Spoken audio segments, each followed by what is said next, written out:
도널드 트럼프 미국 대통령의 반이민 행정명령에 대한 국내외 반발이 확산하고 있습니다.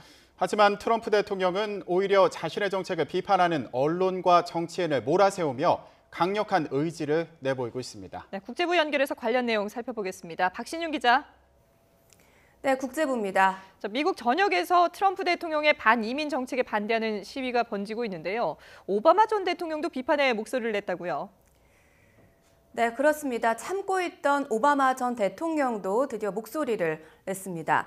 오바마 전 대통령은 전국적으로 시민들이 시위에 나선 이유는 미국의 가치가 위태로워진 것이라면서 신념과 종교를 이유로 개인을 차별하면 안 된다며 트럼프의 정책을 비난했습니다. 해외 공간에 근무하는 미국 외교관들까지 동맹을 해치는 행동이라며 집단 반발하고 나섰고요. 여기에 미국 법무부도 트럼프 대통령의 반이민 행정명령에 반발해 연방정부를 상대로 제기된 소송에서 정부를 변호하지 않겠다며 정면으로 반기를 들었는데요. 셀리 에이처 법무장관 대행은 직원들에게 메모를 보내 행정명령을 변호하는 것이 적절하다는 확신이 들기 전에는 법무부는 행정명령을 방어하는 주장을 펴지 않을 것이라고 못 박았습니다. 네, 지금 방금 말씀하신 셀리 에이츠 법무장관 대행, 그런 발언을 한 직후에 경질됐다고요? 네, 그렇습니다. 미국에서는 이 연방정부를 상대로 한 소송이 제기가 되면 법무부가 정부를 대리해서 소송에 참여합니다. 그런데 셀리 에이처 법무장관 대행이 반이민 행정명령에 반기를 들자 이 법무부를 배신했다면서 전격 해임한 겁니다.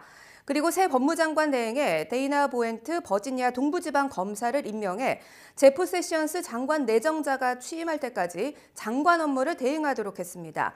또 외교관들을 향해서는 행정명령에 반대하는 외교관들은 균형이 잡히지 않았다고 본다며 행정명령에 따르던지 아니면 나가던지 해야 할 것이라는 강경 입장을 밝혔습니다. 네, 결국은 반대하는 목소리를 듣지 않고 자기 갈 길을 가겠다는 건데, 그런데 입국에 금지된 7개 이슬람 국가, 이 7개 국가가 어떻게 지정됐는지를 두고 여러 얘기가 나오고 있다면서요. 네, 그렇습니다. 반이민 행정명령의 이 목적은 테러범 유입을 막겠다는 것입니다. 그래서 넉 달 동안 난민 수용도 금지를 했고 7개 나라 국적자도 이 석 달간 입국을 금지했는데요. 여기에 포함되는 국가는 이란과 이라크, 시리아와 리비아, 소말리아, 수단과 예멘 등입니다. 여기서 주목할 만한 사실은 이들 국가 출신 난민들이 미국에서 발생한 테러에 연루된 적이 없다는 겁니다. 특히 9.11 테러의 주범인 오사마 빈 라덴의 출신지 사우디아라비아나 다른 테러범들이 속한 아랍에미리트, 이집트, 레바논은 입국 금지 국가에서는 빠졌습니다. 때문에 자의적이고 편파적이라는 비판이 쏟아지고 있고 이 워싱턴 포스트는 트럼프의 사업과 관련이 있다는 의혹을 제기했습니다. 실제로 트럼프는 이집트에 2개, 사우디아라비아에 8개의 사업체를 갖고 있고요. 또 아랍에미리트 두바이에는 골프장 2개를 개발하고 있는 것으로 전해졌습니다.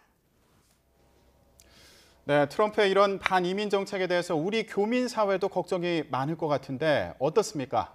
네, 그렇습니다. 트럼프 반이민 정책은 이제 막 시작이라는 얘기가 많습니다. 때문에 한인 불법 체류자 20여만 명도 즉각 추방될 수가 있어서 교민사회 걱정도 큰데요. 특히 미국인들의 일자리 창출을 위해서 해외 전문가나 주재원 등에게 발급되는 미국 취업 비자도 막는 것 아니냐는 우려까지 나오고 있습니다. 지금까지 국제부에서 전해드렸습니다.